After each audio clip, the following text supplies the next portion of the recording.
Seorang perempuan tua berdiri di satu lorong lah, mana ni koridor tu, dekatan pintu terbuka dan terus pergi ke bahagian belakang.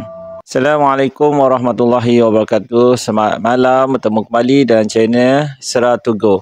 Okey, malam ni saya nak cerita sikit cerita yang pernah saya alami dalam tahun 2017, yang mana saya pernah bekerja sebagai pembantu lah di hotel di Indah Mahkota 7 Kuantan.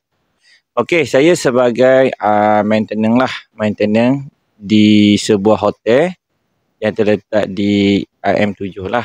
Okey, kisah dia bermula macam ni. Hotel ni baru sahaja set up lah untuk pembukaan.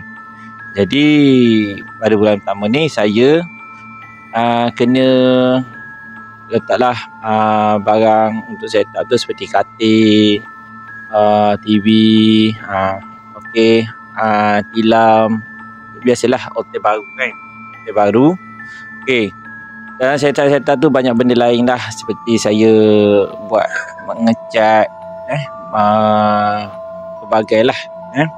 Okey, kisah dia masa saya nak balik lah, kisah seramnya pada waktu petang tu dalam pukul 6.30, bila kita orang dah siap semua untuk turun ke bawah. Masa ni tingkat 1 atau tingkat 2 saya tak ingat. Saya terpandang seorang perempuan tua berdiri di satu lorong lah, mana ni koridor tu, dekatan bilik yang saya buat maintenance lah.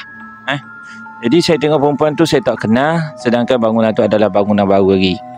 Okey, saya pun dengan cepat-cepat saya lari turun ke bawah. Jadi sepanjang saya hanya seorang je tahu peristiwa tu, dan saya senyap je lah, tak bagi tahu kepada kawan-kawan saya yang lain. Apabila first day pembukaan untuk hotel tu, nama saya naiklah untuk menjadi sebahagian lah untuk reception lah, untuk bahagian depan lah pendaftaran. Jadi saya seorang saja yang bertugas malam tu. Jadi maklumlah, bila kena bertugas malam ni, saya rasa ialah ingat apa yang saya pernah alami dalam tempoh seminggu sebelum tu. Ada perempuan tua. Jadi saya pun rasa macam mana saya nak kerja malam ni, sedangkan saya seorang je kan. Tunggu punya bertunggu adalah, alhamdulillah, adalah sepasang suami isteri dari Kuala Lumpur singgah untuk bermalam dekat hotel yang saya tugas ni lah. Saya ambil nama dia semua sekali. Saya bagilah tingkat yang paling bawah sekali lah, maknanya dekatan dengan saya. Jadi kuranglah sikit rasa takut tu. Dalam pukul 2 hingga 2 pagi macam tu, saya dengar ada seseorang yang melangkah masuk, tetapi saya tak nampak siapa.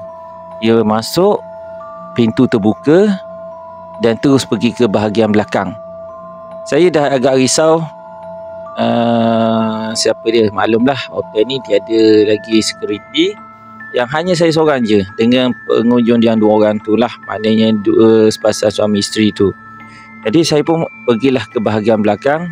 Saya tengok seorang perempuan yang agak tua, muka dia macam jalan 70 atau 70-80an lah.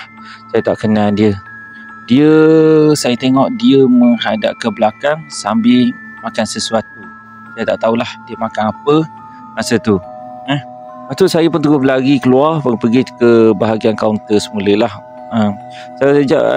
Sejak malam tu saya pun tak berani lagi untuk bekerja malam, dan saya ambil keputusan untuk resign lah daripada hotel tu. Sebab saya rasa kalau saya teruskan lagi, bermakna akan diganggu lagi lah dengan makhluk yang saya tak kenali tu. Okey,